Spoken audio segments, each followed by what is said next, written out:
Assalamualaikum warahmatullahi wabarakatuh. Selamat pagi semuanya. Kembali lagi bersama Bu Nur Hidayati di sini. Ibu akan kembali melanjutkan pembahasan materinya, yaitu kali ini kita akan membahas mengenai kelas diagram. Sebelumnya kita sudah membahas dua diagram UML, yaitu mengenai activity diagram dan use case diagram. Ya, jadi sebelum Ibu lanjutkan lebih lanjut mengenai pembahasan dari kelas diagram ini, ya tentunya perlu kalian ketahui bahwa dalam memodelkan suatu sistem yang dengan menggunakan pendekatan berorientasi objek, itu biasanya diawali dengan mengidentifikasi objek-objek yang memiliki peranan penting dalam sebuah sistem. Nah, objek ini ya itu dapat berupa objek konkret ataupun objek abstrak. Kalau objek konkret, contohnya itu seperti benda, manusia, ataupun unit kerja, itu bisa dikatakan objek konkret. Sedangkan kalau objek abstrak itu contohnya seperti konsep, event, seperti itu, dan yang lainnya. Nah, kemudian langkah selanjutnya adalah yaitu mengidentifikasi suatu atribut-atribut yang melekat pada masing-masing objek. Nah, nanti atribut-atribut ini ya itu adalah suatu data atau nilai yang mencerminkan dari karakteristik objek tersebut. Misalkan objek mobil. Nah, objek mobil ini memiliki atribut seperti merek, model, warna, tahun, dan kapasitas mesin. Misalkan seperti itu. Kemudian, setelah mengidentifikasi atribut, proses selanjutnya itu adalah mengidentifikasi operasi-operasi yang akan menjadi tingkah laku dari objek-objek tersebut. Nah, nantinya operasi-operasi ini akan memainkan peranan di dalam kosakata sistem nantinya. Nah, untuk mengidentifikasi operasi-operasi pada suatu objek itu sebenarnya tidaklah mudah, karena ini tergantung pada fungsi dan peranan objek tersebut. Nah, misalkan apa yang Anda inginkan dari objek tersebut, lakukan misalkan. Jadi misalkan tadi sebuah mobil, tadi kita sudah menentukan atributnya. Nah, mobil itu tentunya biasanya memiliki fungsi seperti move forward atau bergerak maju, move backward, ya, mundur ke belakang, misalkan move left, belok kiri, move right, belok kanan, ataupun break, yaitu berhenti. Nah, move forward, move backward, move left, move right, break itu bisa dikatakan sebagai operasi dari objek ini. Ya, jadi nantinya kita akan membahas mengenai kumpulan dari objek-objek ini yang memiliki atribut dan metode yang sama, itu yang disebut juga dengan istilah kelas. Kalau di pertemuan satu kemarin kita mendefinisikan kelas itu sebagai suatu template atau sebagai cetakan, ya. Dan objek itu adalah wujud nyata dari sebuah kelas. Oke. Nah, di sini Ibu mengambil referensi dari bukunya Akil 2018. Kalau kalian perhatikan mungkin di materi-materi yang sudah Ibu sampaikan sebelumnya, kenapa Ibu sering menampilkan referensi yang Ibu gunakan, ya. Jadi Ibu mengambil referensi dari bukunya siapa, tahun berapa. Ini nanti ini sebagai contoh, karena nanti pada saat kalian tugas akhir nanti di semester 6, kalau kalian mendefinisikan sesuatu di dalam landasan teori, ataupun kalian mau menggunakan teori apapun, ya, itu harus sumbernya harus jelas, referensinya harus ada gitu. Jadi tidak hanya main kopas saja gitu. Dan ini ada aturan-aturannya biasanya dalam menulis suatu kutipan. Makanya di sini Ibu selalu berikan contoh, misalkan Ibu pengertian ini dari siapa, sumbernya dari siapa. Jadi bisa dipertanggungjawabkan teorinya tersebut. Jadi Ibu tidak hanya asal kopas saja gitu. Jadi nanti misalkan kalian membuat suatu makalah atau membuat suatu tugas akhir nantinya, ya.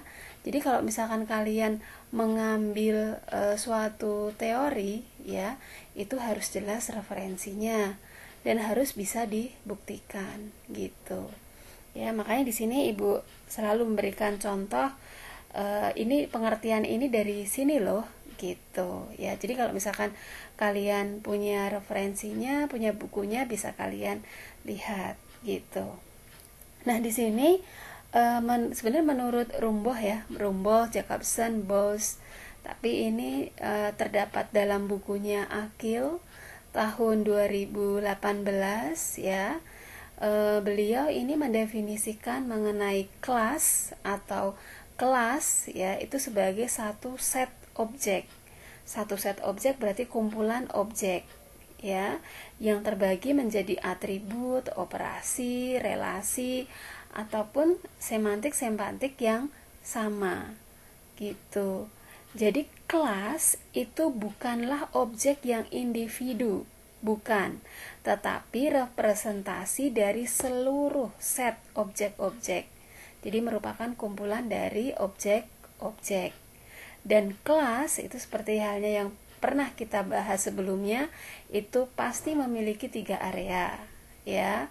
Secara umumnya ada nama kelas, ada atribut, dan ada operasi. Walaupun kadang penggambaran kelas itu kadang tidak semuanya, ya, tidak semuanya itu terdiri dari 3 area. Kadang hanya menyebutkan nama kelasnya saja, itu pun diperbolehkan.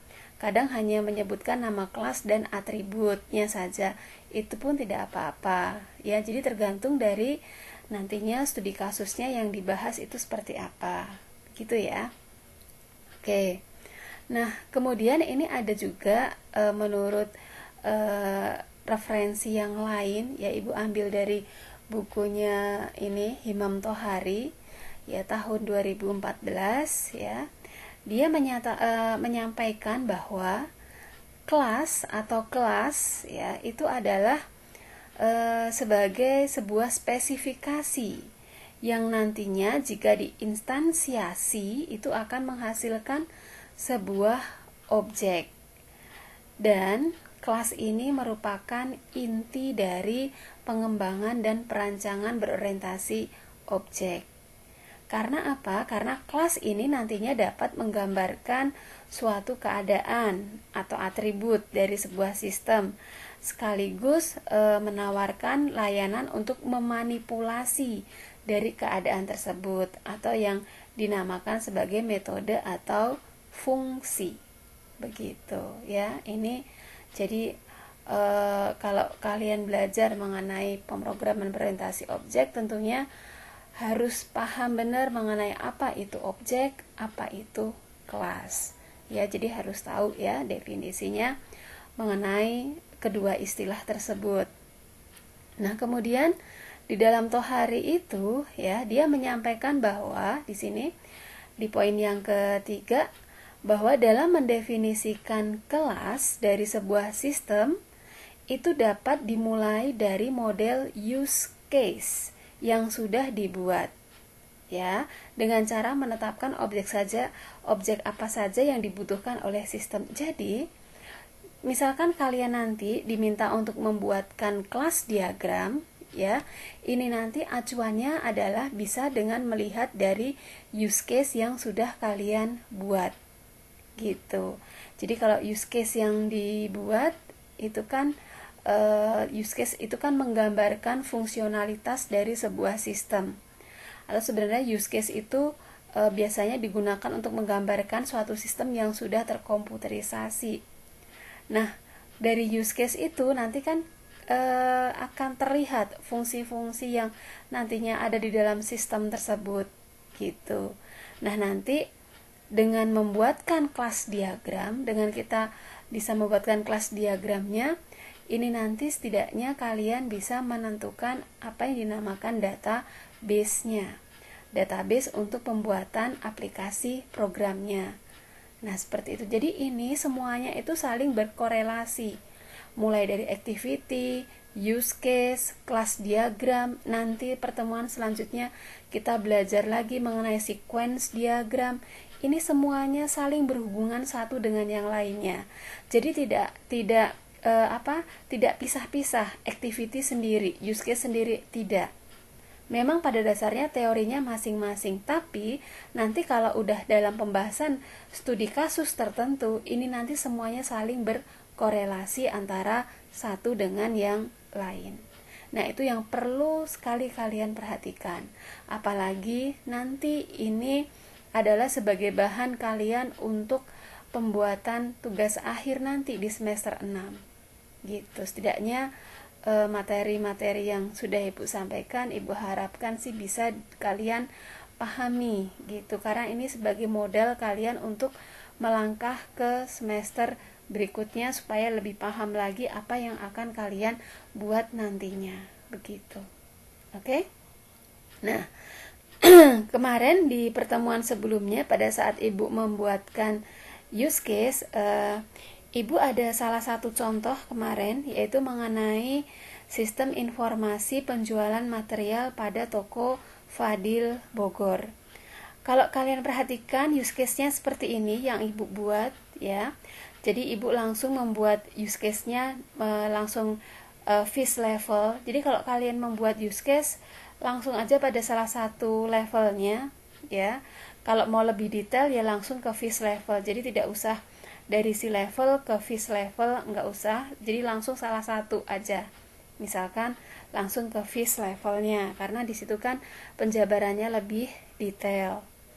Nah, kalau kalian lihat di sini di use case ini kan si admin nantinya ini dia bisa mengelola data barang, mengelola data konsumen, mengelola data user, mengelola transaksi penjualan, mengelola data pengiriman, dan mengakses laporan penjualan. Tapi sebelumnya ini bisa dilakukan, dia harus melakukan login. Makanya di sini menggunakan include. Kemudian penggunanya di sini selain admin, ya, admin ini selalu diperlukan. Kenapa? Kenapa diperlukan? Karena admin ini tugasnya adalah dia dapat mengelola data secara keseluruhan. Dan nanti kalau ada masalah-masalah dengan sistemnya bisa nanti ditangani oleh si admin. Sedangkan kalau misalkan di sini bagian penjualan ini kan ibaratnya sebagai operator yang berhubungan langsung dengan transaksinya ini nanti gitu, berhubungan dengan sistemnya ini.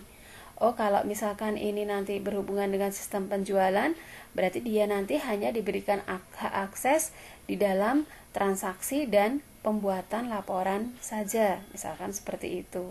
Jadi aksesnya berbeda. Jadi perlu kalian pahami nanti kalau misalkan ini dibuatkan dalam aplikasi program, nah ini kan nanti kalian buatkan mock-up-nya masing-masing di sini, seperti yang sudah Ibu jelaskan sebelumnya. Nanti mock-up-nya itu banyak, mulai dari data barang, konsumen, user, transaksi penjualan, kemudian data pengiriman, login, ataupun laporan penjualan. Ini semuanya nanti ada mock-up-nya. Nah, dari mock-up itu nanti kan kalian buatkan aplikasi programnya.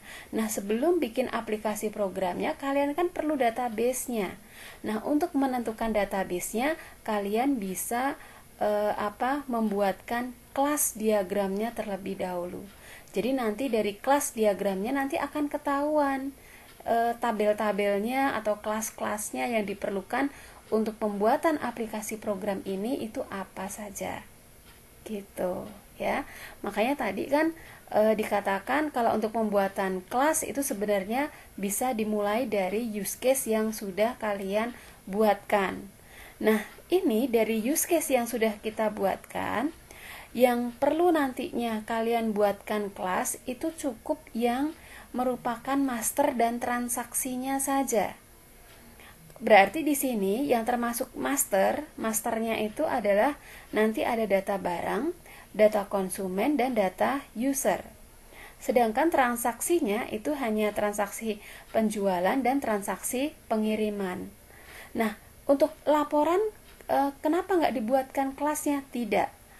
Kenapa ini tidak dibuatkan kelasnya? Karena laporan, kalau misalkan nantinya kalian bikin aplikasi program laporan ini merupakan kombinasi dari master dan transaksi.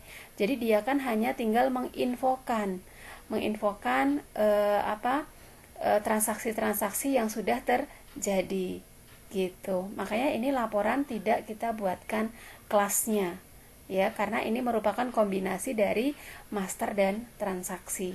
Dan login ini juga nanti kenapa tidak kita buatkan kelasnya? Karena nanti untuk membuat login, ya, membuat aplikasi program login, kalian nanti cukup memanggil dari data user ini. Jadi ada kaitannya dengan data user. Jadi untuk membuatkan login kita cukup memanggil data usernya, gitu ya. Jadi perlu kalian pahami ya di sini untuk menentukan kelas-kelasnya. Makanya di sini Ibu sudah menuliskan dari use case yang sudah kita buatkan kemarin ini, berarti kelasnya apa saja. Oh, berarti yang termasuk master dan transaksinya apa? Oh, berarti nanti ada kelas barang, ada kelas konsumen, ada kelas user, ada kelas transaksi penjualan, dan ada kelas pengiriman. Nah, ini yang perlu kalian ketahui. Kadang mahasiswa itu kalau diminta untuk membuatkan kelas diagram suka salah. Banyak yang salah persepsi, gitu ya. Dan ini perlu kalian benar-benar pahami, karena nanti ini kalau misalkan ini kalian buatkan dalam aplikasi programnya, pasti ini ada pasti nanti di sini ada kelas atau tabel barang, konsumen, user, transaksi penjualan maupun pengiriman. Ini pasti ada di dalam database kalian, gitu ya. Jadi ini ya pentingnya ya kita belajar mengenai kelas diagram. Kalau di semester 2 dulu kalian belajar mengenai ERD.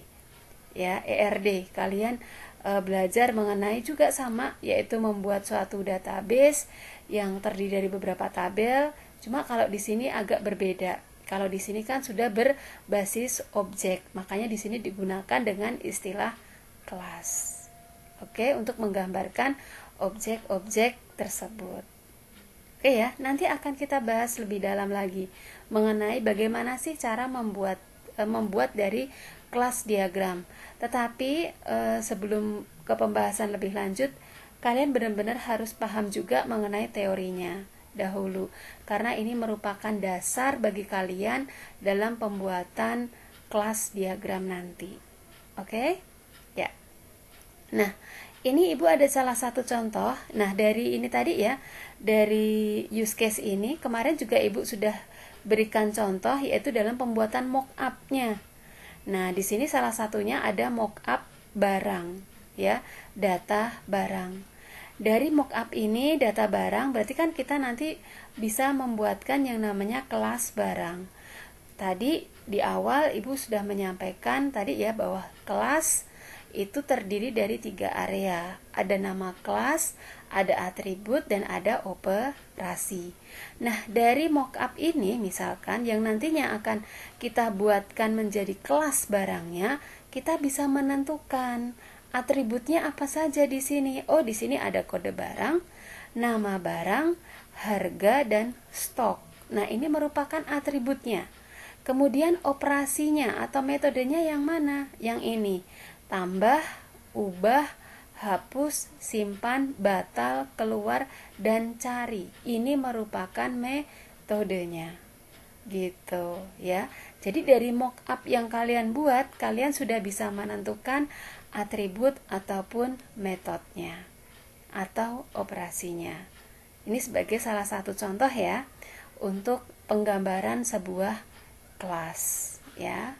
Oke. Nah, kemudian di sini Ibu ambilkan dari bukunya Tohari pada tahun 2014 ya. Beliau menyampaikan bahwa ya, kelas diagram itu menggambarkan jenis-jenis objek yang ada dalam sebuah sistem dan berbagai jenis hubungan statis yang ada di antaranya. Jadi kalau misalkan kita sudah masuk ke dalam pembuatan kelas diagram, nanti selain kalian menggambarkan kelas-kelasnya, nanti kalian juga akan menggambarkan bagaimana hubungan antara satu kelas dengan kelas yang lain. Nanti menggunakan apa hubungannya, seperti itu, dan bagaimana hubungan antar kelas tersebut. Ya, yang dinamakan sebagai kelas diagram. Baik. Nah, di sini juga dikatakan ya, definisi dari kelas diagram ini sama saja sebenarnya, definisinya hampir mirip ya, yaitu merupakan model statis yang menunjukkan kelas dan hubungan di antara kelas yang tetap konstan dalam sistem dari waktu ke waktu. Jadi nanti diagram kelas ini menggambarkan kelasnya juga yang meliputi dari keadaan atau atributnya ya, perilaku dan keadaan, atribut dan metode atau operasinya dengan hubungan antar kelas. Ya, jadi intinya yaitu tadi, kalau kelas diagram nanti menggambarkan kelas-kelasnya itu apa aja. Biasanya dalam kelas itu ada atribut dan ada operasi atau metodenya atau perilakunya. Kemudian bagaimana hubungan antara satu kelas dengan kelas yang lain. Intinya itu. Oke, itu ya mengenai definisi dari kelas diagram.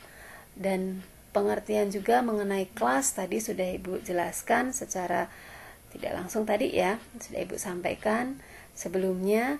Nah, berikutnya ini kita akan membahas berbagai elemen atau simbol-simbol yang digunakan di dalam pembuatan kelas diagram. Nah, ini yang perlu kalian pahami nantinya ya. Oke, yang pertama tadi ya. Yang pertama tadi adalah kelas. Ya, kelas seperti ini.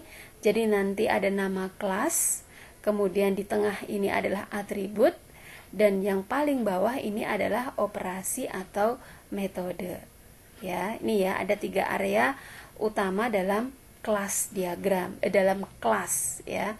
Nama kelas, atribut dan operasi. Jadi di sini dikatakan bahwa untuk nama kelas ya, nama kelas ini itu bisa mewakili orang, tempat, atau hal-hal yang dibutuhkan oleh sistem yang nantinya digunakan untuk menerima ataupun bisa menyimpan informasi ya. Dan biasanya di sini kalau di sini memiliki nama yang diketik dengan huruf di bold ya, dengan tebal ya. Dan di sini untuk nama kelas ya, di sini tidak secara eksplisit menunjukkan operasi yang terjadi untuk semua kelas. Nama kelas, Ibu ada tambahannya lagi sedikit mengenai nama kelas. Nah, ini ya. Nama kelas itu sifatnya adalah tekstual juga dan selalu diawali dengan huruf besar. Jadi kalau misalkan kalian membuatkan nama kelasnya itu terdiri dari 2 suku kata, maka suku kata yang pertama, karakter pertamanya itu harus huruf besar. Dan untuk suku kata kedua, ya, karakter pertamanya itu juga harus huruf besar. Gitu, ya. Jadi per suku kata itu karakter pertamanya itu huruf besar. Ya, tadi kelas itu juga bisa digunakan untuk mewakili nama orang, bisa tempat, ataupun hal-hal yang dibutuhkan oleh sistem. Ini tadi sudah ya. Oke. Nah, berikutnya ini adalah atribut. Atribut seperti ini, atribut. Nah, atribut ini merupakan properti yang dapat digunakan untuk menggambarkan keadaan dari suatu objek. Jadi yang menggambarkan mengenai karakteristik dari sebuah kelas itu dinamakan juga sebagai atribut. Ya. Nah, kemudian di sini Bu ada tambahannya ya. Ya, jadi atribut adalah properti yang memiliki nama dari suatu kelas yang menjadi karakteristik dari sebuah kelas. Jadi yang paling mencirikan dari kelas itu kita bisa menentukan atributnya. Contoh, kalau kita membuat kelas mahasiswa, berarti atributnya apa? Berarti yang paling mencirikan mahasiswa, ada NIM, ada nama, misalkan ada tanggal lahir, ada alamat, ada telepon, dan lain sebagainya. Seperti itu. Misalkan kelas barang, apa nih yang kaitannya dengan barang? Ada kode barang, misalkan nama barang, harga, satuan, jenis, stok, seperti itu. Nah, itu contoh dari atribut ya. Dan atribut di sini merepresentasikan mengenai properti yang sedang kita modelkan gitu. Dan perhatikan penulisannya. Nama atribut itu biasanya diawali dengan huruf kecil ya. Dan suku kata berikutnya baru diawali dengan huruf besar. Jadi kalau kelas tadi suku pertamanya misalkan ada satu suku kata, berarti karakter pertamanya berarti huruf besar. Kalau misalkan ada suku kata yang kedua, berarti juga karakter pertamanya harus huruf besar. Berbeda dengan atribut. Kalau atribut ini dimulai dari karakternya. Misalkan ada dua suku kata. Suku kata yang pertama itu karakter pertamanya adalah huruf kecil. Baru suku kata kedua itu karakter pertamanya adalah huruf besar. Ya, gitu ya. Contoh misalkan penamaan atributnya adalah kode barang. Berarti kode K-nya ini pertama tulisannya kecil dulu, huruf kecil. Terus barang B-nya itu huruf besar, seperti itu. Ya. Oke. Dan ini yang perlu kalian perhatikan juga ya, bahwa dalam suatu atribut itu memiliki yang namanya jangkauan visibility. Baik itu yang bersifat public, private, protected, atau package. Nah, sebenarnya mengenai kalau di sini ya public, private maupun package ya, ini sebenarnya secara tidak langsung sudah kita bahas di pertemuan 1 pada saat kita membahas mengenai enkapsulasi. Kalian nanti silahkan bisa dibuka lagi materi dari pertemuan 1-nya. Ya, mengenai public itu apa, private apa, package itu apa, ya. Nah, di sini ada istilah visibility. Apa sih yang dimaksud dengan visibility? Visibility itu adalah spesifikasi yang dapat dimiliki oleh kelas, atribut dan operasi yang menentukan hak akses atau jangkauan dari atribut dan operasi tersebut. Jadi nanti kalau misalkan kalian menentukan atau mendefinisikan atribut ataupun operasi, kalian juga harus menambahkan visibility-nya. Visibility-nya ini apa? Yaitu tadi bisa apakah itu mau public, private, protected ataupun package. Kalau misalkan di sini private, ini ya, private nanti itu simbolnya strip. Biasanya ini digunakan dalam mendefinisikan atribut. Jadi kalau kalian perhatikan, nanti kalau misalkan mendefinisikan atribut, itu pertama nanti ada strip dulu. Misalkan strip kode barang, seperti itu. Jadi tanda strip itu adalah visibility private. Nah, private, namanya private berarti hanya kelas yang bersangkutan saja yang bisa mengakses data tersebut, ya. Nah, kemudian ada public. Kalau public simbolnya adalah plus. Nah, public itu simbolnya plus. Nah, kalau simbolnya plus, ya. Kalau simbolnya plus itu artinya bahwa kelas-kelas yang ada di luar kelas tersebut itu bisa mengakses dan menggunakan data yang ada di situ. Biasanya, ya, kalau untuk public ini digunakan visibility-nya pada saat kita mendefinisikan operasi atau metodenya. Jadi pada saat mendefinisikan operasi atau metode, di situ paling depan ada plus, tanda plusnya terlebih dahulu, gitu. Nanti ya kita bahas lagi. Kemudian kalau protected simbolnya crash, ya seperti itu. Nah, ini setiap kelas turunannya itu hanya dapat mengakses dan menggunakannya. Jadi ini hanya digunakan untuk kelas turunannya saja, gitu. Sedangkan kalau package, ya, kalau package ini yang bisa menggunakannya adalah kelas yang berada dalam package yang sama, gitu, yang dapat mengakses dan menggunakannya, begitu, ya. Jadi ini ya, ini perlu kalian pahami. Kalau yang protected dan package ini jarang kita gunakan. Kalau dalam membuat suatu kelas, biasanya yang sering digunakan, ya, biasanya yang sering digunakan itu adalah kelas adalah visibility untuk public dan protected, begitu. Oke. Ini baru satu ini ya, untuk baru atribut ya. Kemudian di bagian yang terakhir, bagian yang ketiga di dalam kelas ini ada yang namanya operasi, operation. Ya, jadi operasi di sini mewakili tindakan atau fungsi yang dapat dilakukan oleh kelas tersebut. Ya. Nantinya dalam mendefinisikan operasi ini bisa dikasih tanda kurung buka dan kurung tutup seperti ini, ya, yang nantinya bisa berisi parameter yang digunakan nantinya untuk melakukan suatu operasi, gitu, ya. Nah, ini ada tambahannya di Ibu di sini mengenai operasi. Jadi operasi itu juga bisa dikatakan sebagai implementasi dari layanan yang dapat diminta, baik itu dari objek manapun dari suatu kelas. Dan operasi ini juga merupakan perilaku dari objek yang mempengaruhi dari status objek tersebut, gitu.